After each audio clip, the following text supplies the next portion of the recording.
going to be a great day. Ladies and gentlemen, welcome back to Bufnagle, the podcast where we talk about all things good in the pursuit of the adventure of life.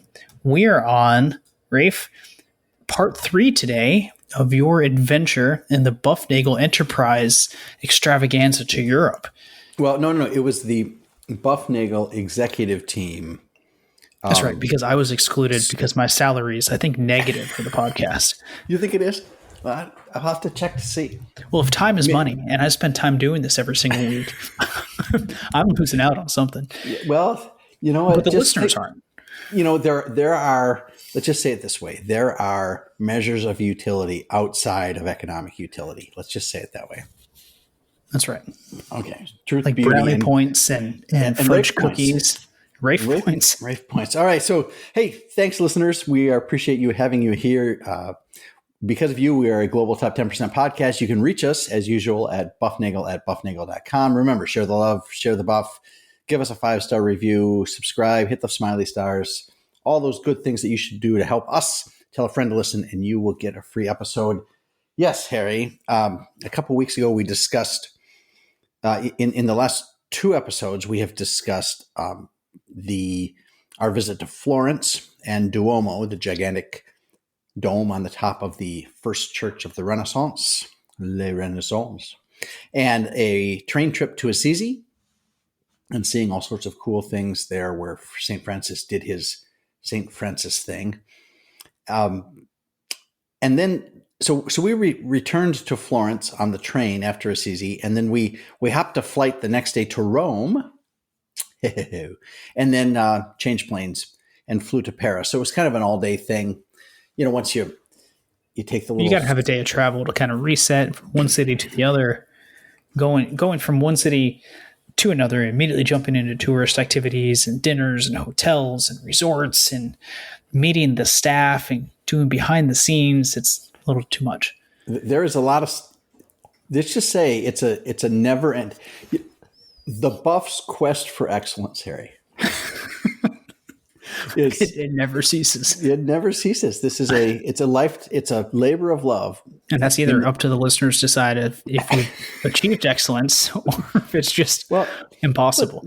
Well, that's what virtue is, right? Living excellently. And we are attempting to do that sort of thing. So we arrived in Paris and we took the subway from the airport to the hotel. And that's always, it's not a hotel in Paris. It's hotel because there's no H's in French, which is kind of fun.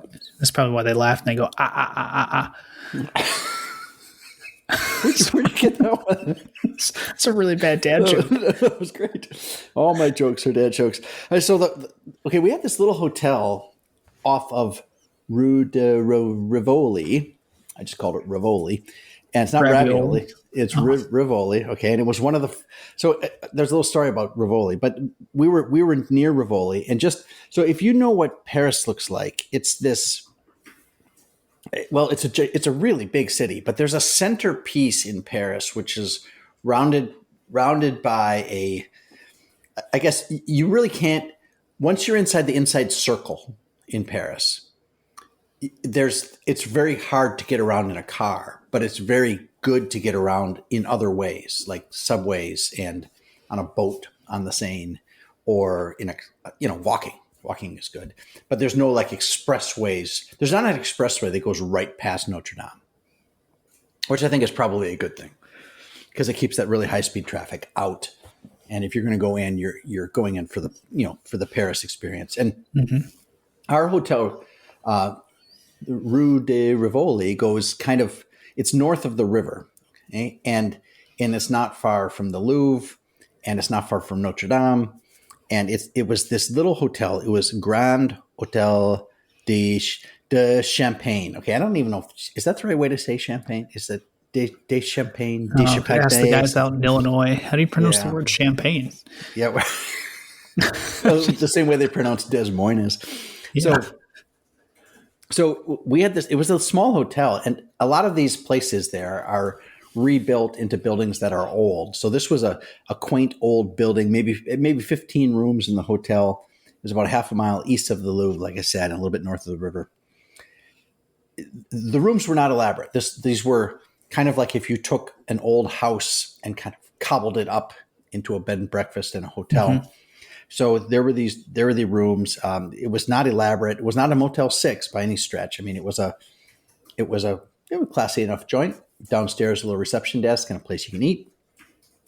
So they had, free breakfast in the morning, your standard fare, but French style, right? So you open up the little thing and there's croissants inside, and they have instead of New York bagels. Yeah, instead of New York bagels, right? So they have these things, and they have these croissants that have like chocolate inside them. So it's like chocolate chip cookies for breakfast. It is awesome. And they had your standard scrambled eggs and some kind of sausage things and a million different kinds of coffee, of course. And I learned which button just gave me hot chocolate. That was kind of a good thing. But It's probably just hot cocoa, right? it is hot cocoa because there's no H in hot. Man, this is going to be one of those shows. So the walls had this. Have you ever seen it? It's spelled Toile, and it's pronounced something like toile, and it's a fabric. No. It's fabric wall color covering, and it's on. There's like, I don't know. I would love to see how you do this. Furry wallpaper.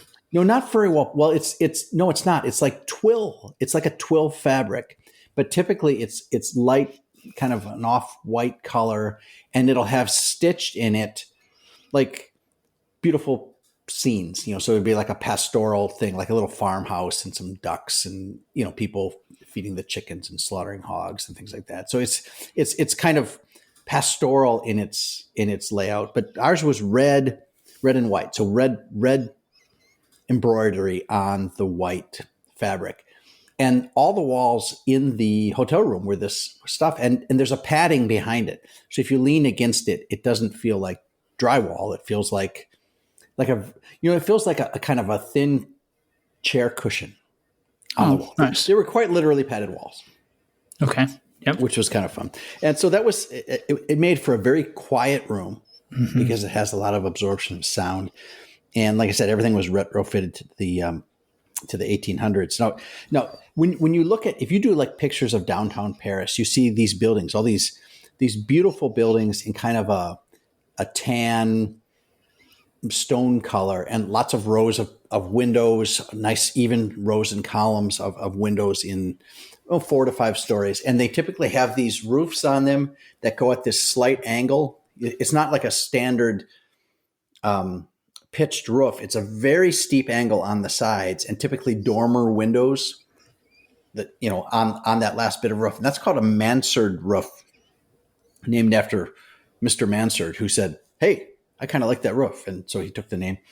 But all those buildings you see were, not all of them, lots of those buildings you see were built by a guy, or planned by a guy named George Eugene Haussman, who was under Napoleon III between about 1850 and about 1870. So Napoleon gave him the job, clean up Paris. Make Paris beautiful again. That's exactly what he did. And this was 175 years ago. And in a matter of like 20 years, just redid the main part of Paris down there, around Notre Dame, around the Louvre, and all of that, and just kind of made it beautiful. And so the Paris you see today that appears to be like, oh, beautiful Paris with the lights and all that, that's not technically historical Paris. No, in fact, historical Paris was probably dirty because it went back to the 500s and King Clovis or something like that, who had a castle on the island. Owen Wilson really has Mr. Haussman to thank for his love of Paris in the 1920s. That's exactly right, because that was like 50 to 75 years after that was done. But remember, in Midnight in Paris, Owen Wilson's character Gil meets the girl. We should know this. Oh, but I'm tired from another trip. That he meets the girl who Adriana, Adriana, maybe. I think Adriana. Adriana. So he meets Adriana, but Adriana wants to go back to the Belle Epoque, which is the beautiful time right around the turn of the century, which was 20 years earlier than the Roaring 20s that Owen Wilson's Gil character loved. And she has Haussman to thank too. And the buildings in this, it's called Second Empire style because of the time frame there. And that building in that style continued into the 20s. So there was, if you go there, you see this. It's row after row of these beautiful buildings, and they redid a lot of the streets. He built Champs-Elysees. He did all of that stuff that looks like Paris that you recognize was Haussman's thing, and it was great. And the Second Empire style shows up, Harry. It shows up all over the world. This kind of thing, this kind of mixture of Baroque and these mansard roofs are everywhere, and it's a beautiful thing. You would recognize it in the Philadelphia City Hall if you pull up a picture of that. Yep. You would see it at Little St. Patrick's Church in Nashville. If you go there, this little Second Empire church built about 1890. And if you look at all sorts of civic buildings in Indiana, a lot of them are in this Second Empire style because Indiana was growing in the 1800s, and like the county seats were being laid out. And by the late 1800s, they were all building, courthouses and stuff in these revivalist styles. And one of these grand styles was the Second Empire style. So a lot of Baroque stuff and classic architecture and Second Empire stuff is all over Indiana. And in fact, so why did you travel to Paris if you could have just gone downtown? Well, because it's concentrated. It's okay. Concentrated. I traveled to Paris so I wouldn't have to go so far to see extra stuff. The Norman Bates house in the movie Psycho with those tall, the haunted house, the Lego haunted house with those steep pitched towers at the top and the scaffolding and almost Gothic style. That's Second Empire style. So a lot of the Lego modular buildings have that stuff. But anyway, that's very cool to see that in concentration there. And we flew in there Monday, and we saw some of these things as we were flying. And then Tuesday we had an off day, so we had nothing really to do. So we walked around doing stuff. But that's the best way to do it, right? It is the best way to do it. Don't have a main plan. See where life takes you. Yeah. And so part of that was, I'd been there before, actually twice without your mother. And I thought it would be good. I thought, well, I'll show you the things that were kind of cool. So we'll go see these things. And so we set off the next day, walked south of our hotel across. There's an island in the middle of the Seine. And the island is, I don't know, something, but Notre Dame sits on this island along with another big church and all sorts of other stuff. Right. And that's where Notre Dame is. So we walked past Notre Dame, and they had just finished a couple of weeks ago putting up the roof trusses to repair from the fire. And they have carved all of these roof truss beams by hand using methodology from the 1200s or 1300s, whenever they carved this thing. As they should. And they did the same way. We talked about that a little bit. How do you grow trees big enough to do that? And how do you build a culture to remain past your time on Earth?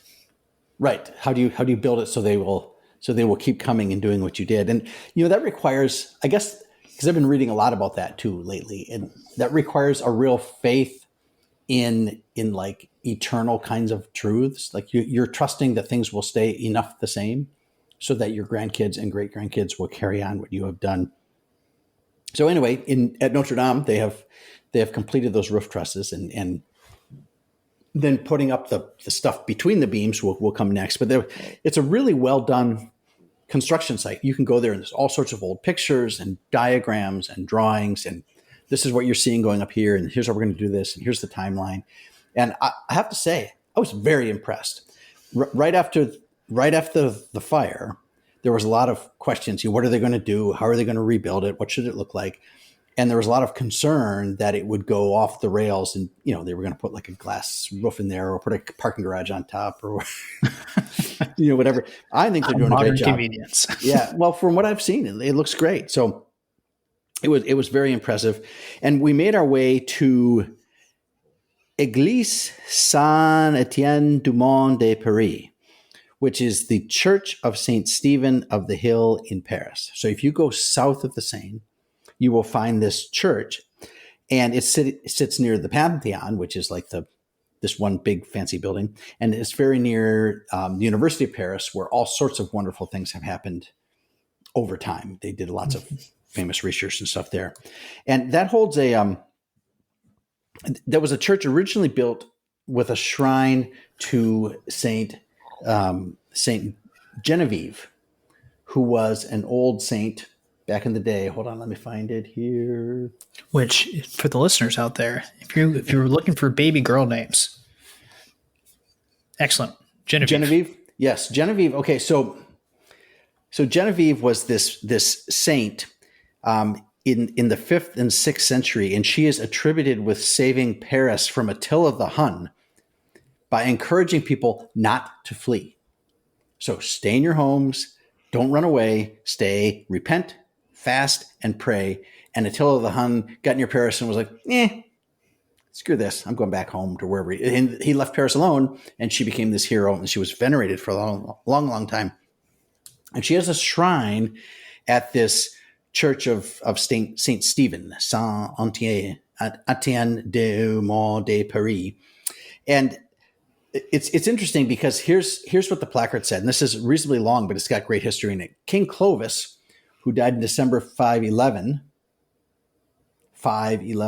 AD. Yeah, for a second I thought you were saying like December 511. So I was like, okay, well, which century? But no, December 511. Yeah, Yep. Had a church built at the top of Mount Leucotilius. He wished to be buried there together with his wife, Saint Clotilde, who died in 545, by the side of Saint Genevieve, who died in January of 512. So he wanted to be buried there with all those, those three together there. And when you go south of the Seine, you go up a hill there as you're going past the University of Paris, and there's, for what it's worth, it's worthwhile just to walk past the university, because there's this huge building, and it'll say Department of Mathematics, and it'll say Laplace and Lagrange and all these famous names, and Department of History, Department of Anthropology. So it's like all of these famous names of science are all over this university. Anyway, back to King Clovis.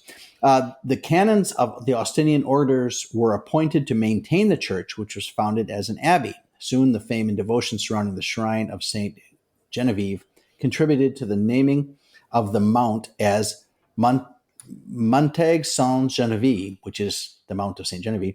Later on, the same name fell to the royal abbey up until 1220. Okay, so 700 years later. Got it. 700 years later, and we're only at 1220, right?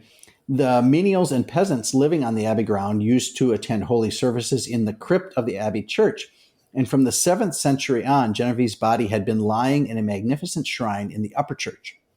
At this period, the number of inhabitants having greatly increased, Pope Honorius III allowed de Sully, Bishop of Paris, to build a new church adjoining to the abbey church. This was dedicated to Saint Stephen, which in French is Etienne.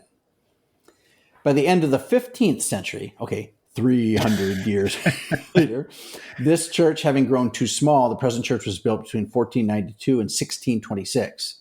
So for 130 years, they built the current church. According to medieval customs, the building of the church started with the choir and the bell tower, followed by the nave of the Renaissance conception and the cloister ornamented with stained glass window and called the cloister of the charnel house behind the apse. The first stone of the facade was laid on August 2nd, 1610. Finally, the church was consecrated on February 15th, 1626.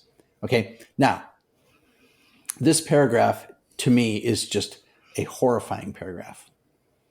On October 22nd, 1793, the famous shrine of Saint Genevieve, who had been venerated through the ages, like for 1,200 years. Okay? So 1793, the famous shrine of Saint Genevieve, who had been venerated through the ages as the patron saint of Paris, was melted down. The bones were burnt on the Place de Grève, and the ashes were thrown into the Seine. They just wrecked it. Okay, and when was 1793? What was happening in October 1793? French Revolution? French Revolution. That's what you get for mob rule, Harry. All right, and so they just wrecked it all. They just wrecked it, and they threw it. They did the same thing with Joan of Arc's ashes. They took them, they burned every bit of the body, so there was nothing left, and then they threw the ashes in the river. So there's no there are no relics that people can venerate. So they got rid of her completely. But there remained in the crypt of the Abbey Church the tombstone on which the saint's body had lain at first in a sarcophagus. This tombstone had remained an object of veneration for pilgrims, the more so as the shrine situated in the upper church was only rarely exhibited. In 1802, so that's like 10 years later, the original slab of the tombstone was found in ruins and authenticated. And in 1803, at the parish priest's request, it was brought into the parish church, which reopened to Christian worship. So the French Revolution, Harry, was this. Okay, and that's another thing about France. We always think of France. Oh, ancient France. It's like France has been through so much turmoil. Over and over again. And again, like the number of different king lines and revolutions and the number of republics they've had. It gives Germany a run for its money. Yes, it does. It seems like from a distance, it seems like it's been rather placid, but the upheaval that's been going on there, and they even had 16 different Louis, but man, it was just brutal there. And the different Napoleons and the different republics and the revolutions are really bad. They really destroy a lot of stuff. And here's St. Genevieve. She's gone, but all that's left is the broken tombstone. And that is on display in the upper church. And we saw that. And it was really remarkable to see that description on that placard that I just read. And it just said it was taken apart, melted down, burned. That was it. It was over. And they just said, let's do this. And 10 years later, they were like, yeah, maybe that wasn't a really good idea. So, darn, we made a mistake. 12, and these are, it's one thing to take a statue down and put it in a closet. It's another thing to melt it down, burn the body, throw the ashes in the river. It's about as much as you can do. That is, they were all in. They were all in, and it lasted 10 years. So what do they say? Before you pull up a fence, you ought to find out why it was put there, right? So anyway, that church, one reason we went there is that's the church that in Midnight in Paris, we get back to Gil here, right? That's the church where he meets the magic taxi cab that takes him there. And so I got a picture of me sitting on the steps waiting for the taxi cab, and there were other tourists who were doing similar kinds of things. Oh, good. But that was kind of fun. So we headed west across Paris, kind of the river doesn't go straight east-west there, but we kind of went underneath there, past the Church of Saint Sulpice. It's a monstrously huge, dark Gothic church. It's awesome, very impressive. We had some lunch, and then we walked toward La Tour Eiffel, which is the Eiffel Tower. And when that was built, Harry, that was the tallest building in the world. Yes, I believe I knew that. Yep. And it really dominates that skyline. It's an incredible monument. It has such iconic. Well, it's got it's not only just the statue or the monument tower itself, right? There's the tower, and because it was built for the 1889 World's Fair, it has all of this, I want to say garden beneath it or park around it. So it's not just the building in the middle of other buildings. Yeah, it's built on this gigantic park there. And that's where they would have stuff like World's Fairs and things. And hey, there's an Olympics coming. The farmer's market. They're going to have the Olympic farmer's market and craft show. Fantastic. Flea market, get craft your show. And then you walk by the Eiffel Tower, and there's all sorts of guys selling, little metal Eiffel Towers. Yep. You can get like a 3-inch version, a 6-inch version, a 12-inch version, and a 5-centimeter version. Sorry. Okay. So they have all those, and there's always people looking to make a buck at these kinds of things where people show up. But it's a really wonderful site. And we didn't go up into the restaurants that were up there. One of them was very, very fancy, would have required me to bring a jacket with me on the trip. And, like a real jacket, like a fancy jacket. Not your sweatshirt that you're wearing Not now? my sweatshirt and not my retired Army jacket, but a real jacket and tie. They would have required that. And it was very expensive. And it was a lot of food that we were like, yeah, I think I'll go to Denny's. It's very, very, it's just food we don't eat, Harry. I'm sure people love it. And I'm sure it was excellent because, they have you guys aren't necessarily foodies, right? This whole executive trip was not planned to be a eating extravaganza. That's correct. It was not a gastronomical oriented excursion. Right. More architectural and historical. Yeah, no, it's exactly right. Yeah, so it was the La Tour Eiffel was planned to be taken down after 20 years, but they put a radio beacon up on top, and they discovered that they can send lots of information to lots of their troops very rapidly with the radio, this newfangled radio, and that was a thing that they were like, let's keep that tower, and they did. But it's remarkable. You look at pictures from the 1889 World's Fair, and like these countries were competing with each other to build these monstrously huge and extravagant buildings in a temporary fashion. Like, I think Italy and Germany were right across the street from each other in the pavilion. And they both made these gigantic buildings that we would kill to have today. And they put them up, kept them up there a couple of years, and let's take it down. And so they did that. So interesting. So when you're doing that, so now we were probably 2 miles or more from our starting point and across the river. So we had to go back across the river, and we headed north toward the Arc de Triomphe. And at this point, I remember I can show you right where I was when I started thinking, I think I have a little scratchy in my throat here. Oh my! Oh my! What did I?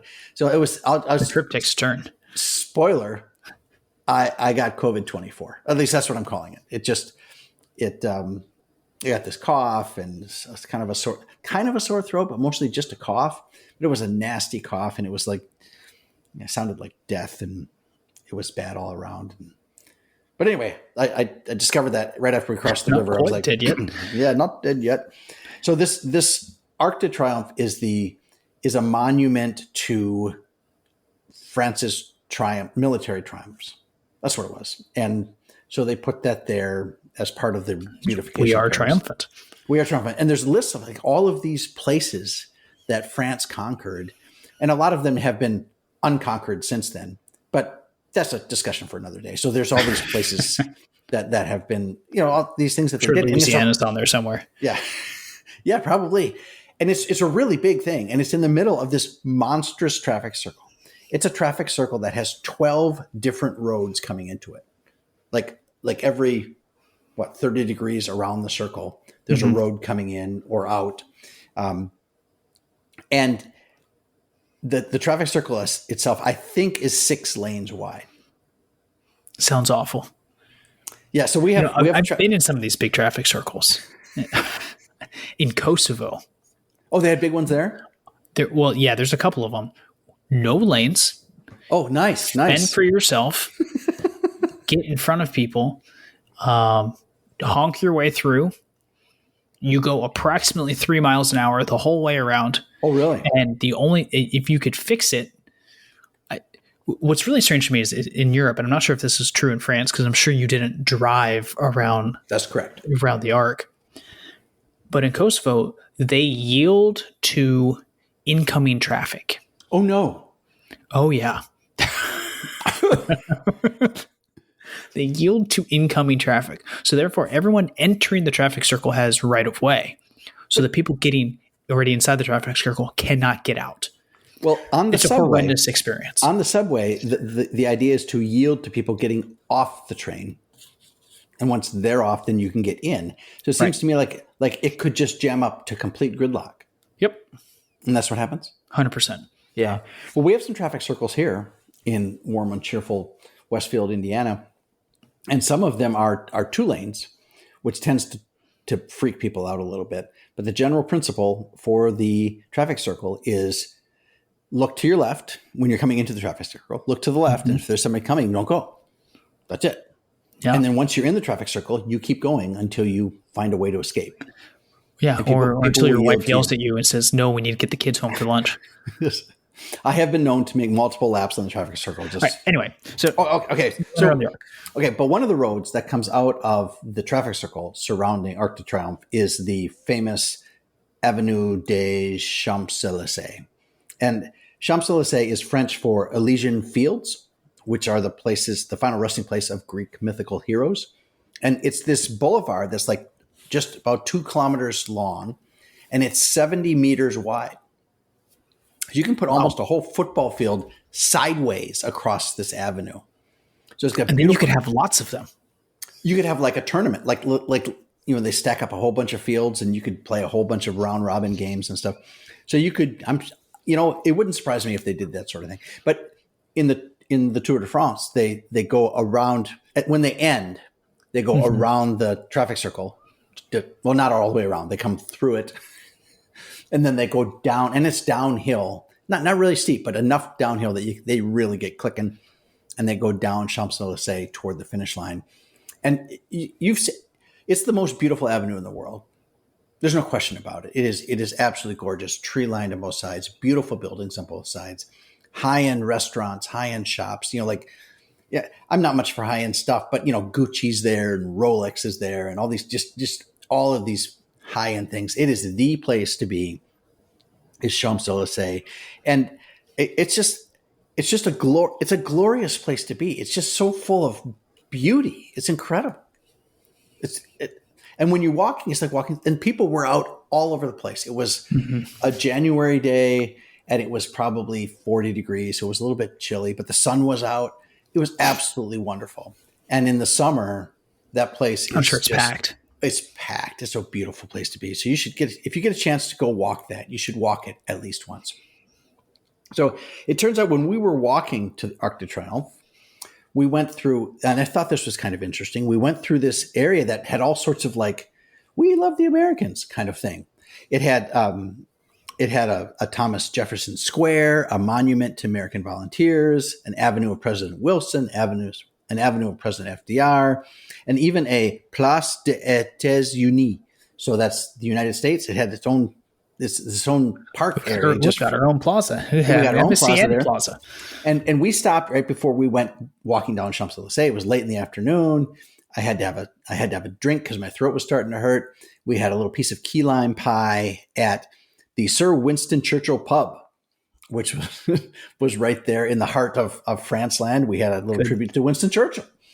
So that was kind of a fun thing. And so it was a great little walk that day. We went down Champs-Elysees toward the Louvre, which is the big art museum, which used to be a palace. Lots of fancy stores and shops along the way. And it actually, the Champs-Elysees terminates in a place in a square called essentially Concorde Square, and there's a big Egyptian obelisk there that Napoleon acquired when he went to Egypt. I think I'll take this back. What? Who was it? Josephine? I'll just take it back with a couple of horses. Yeah. This thing is huge, Harry, and there's little descriptions there near the obelisk.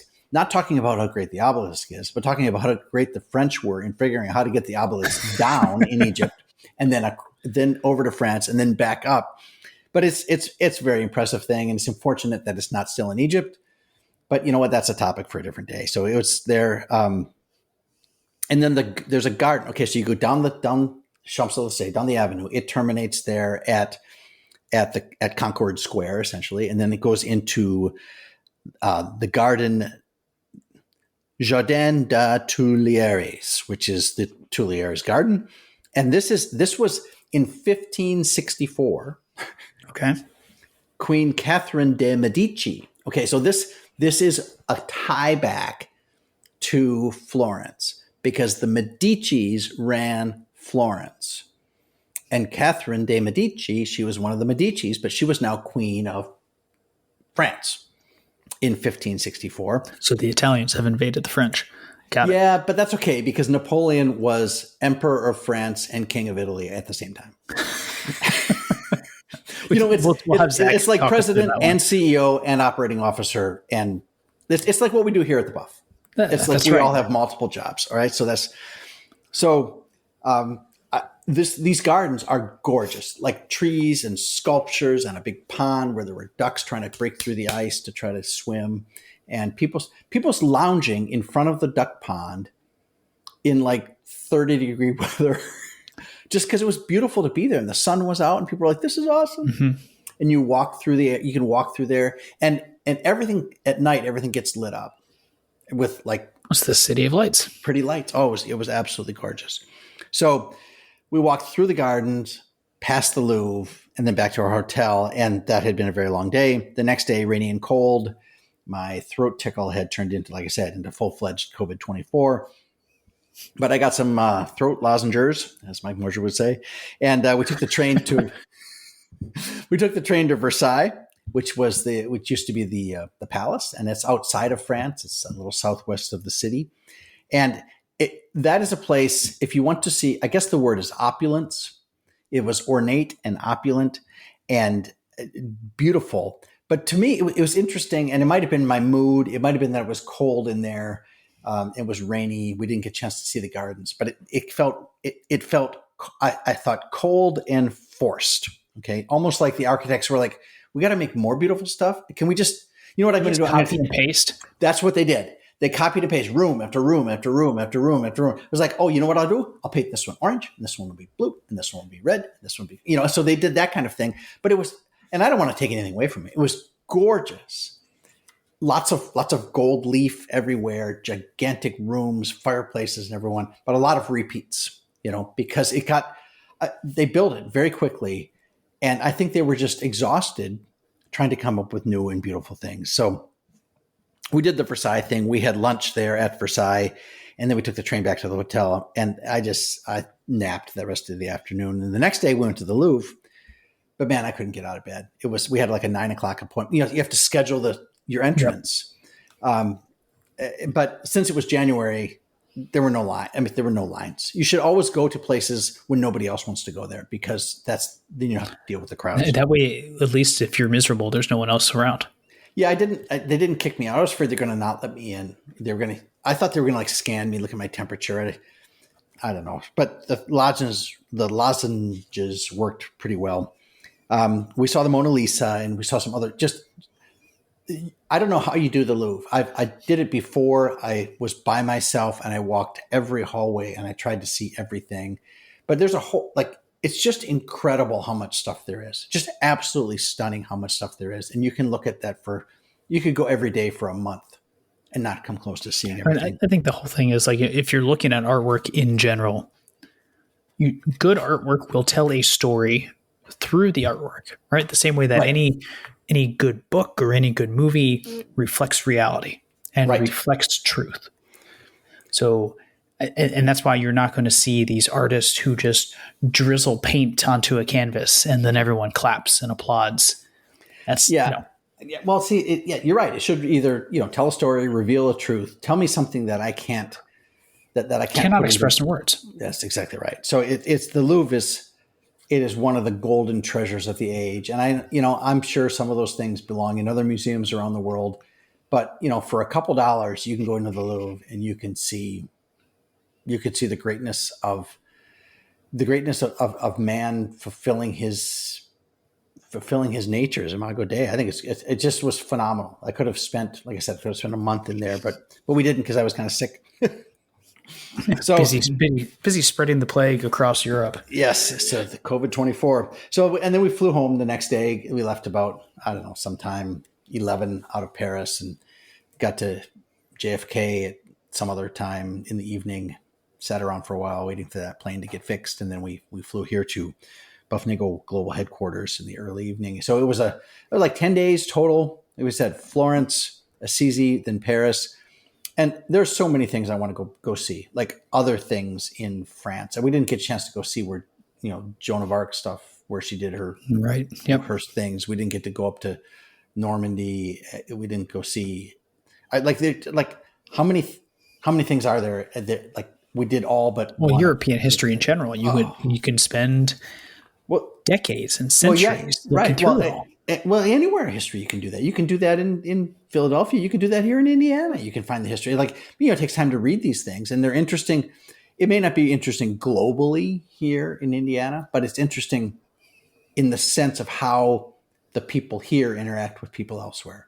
And it was incredible. And I spent, before we went, every place we went, I checked the Google Maps thing, figure out where the entrances were to minimize that kind of not knowing where we're going, trying to understand the subway system, trying to understand how the airports work. We had no problems with luggage because we carried everything on. We had no problems with getting around in subways or on taxis or, going the wrong way it was everything that went off without a hitch. But a lot of that was because we just spent a lot of time planning before we left. And I don't know, I'm going to review some of these lessons again that I did last time. Don't try to see too much stuff. It's easy to get tired, easy to get burned out, easy to get sick. All right. Getting sick really put a damper on things on the end, but it was all good. We did all right. Set aside a day or more to do something simple, like just walk around and see stuff. You go into the shops. We went to a comic book shop, Harry. We were going to get you guys some comic books, and they had so many. Texted me about that for Zach. Yeah. So we had so many comic books, and some were in French and some were in English. I was like, I should really get you an English Spider-Man thing or something, whatever you like. But I'm sorry, I should get a French Spider-Man. So you would have to try to read it in French. But then I thought, well, you don't read French, so that's it's not quite as much fun. But they had both kinds, So take your time. It's not a race. Enjoy what it is there. It was incredible. You're never going to see everything, so just resign yourself to that and enjoy it. And like I said, last time I said do some exploring. Go down some street you don't know what's down there, and you're going to find, hey, yeah, this is just don't go down the dark alley. Well, sometimes you got to go down a dark alley. If there's a little bit light at the end, you can kind of peer on the corner. Maybe there's something there, but sometimes it might just be a dumpster. So, they have those there too. Our little hotel was right next to a school in the city. And in the morning you would hear these parents walking their little kids, down these little tiny streets and to the school. So it was wonderful stuff. And I highly encourage it. And maybe next time we will take more than just the executive team on one of these experiences. But wow, it sounds like my salary is getting a 100% increase, but 100%. It'll be infinite increase, Harry. An infinite increase and still not getting anywhere. There may be more French. Here's a little teaser. There's a possibility that there will be more France coming this summer, but I do not know yet. That's still being in the works, but that's just a teaser. Oh, wait, it's a teaser for me too. Yeah, I'll let you know what that is later. I'm going to sign off with the listeners here with the reminder, as always, to seek the good, live virtuously, and flourish, and enjoy the adventure of life.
It's going to be a great day.